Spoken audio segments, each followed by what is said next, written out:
Here I have OPPO Reno 8, and today I'm going to show you how to set this device up. So firstly you have to tap next, then select your preferred language. I'll just stay with English. Then you have to select your region, tap continue.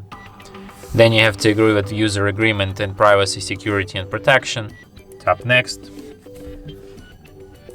Then you have to, you can connect to the Wi-Fi, but you can just skip this step and do this anytime later.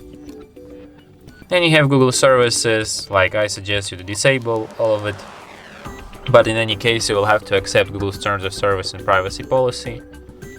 Then you have to select navigation method. You can select buttons or gestures. Then you can set up unlock method, but you can skip this step for now and do this later in settings. Or just don't do this at all. Then you can enable auto update overnight.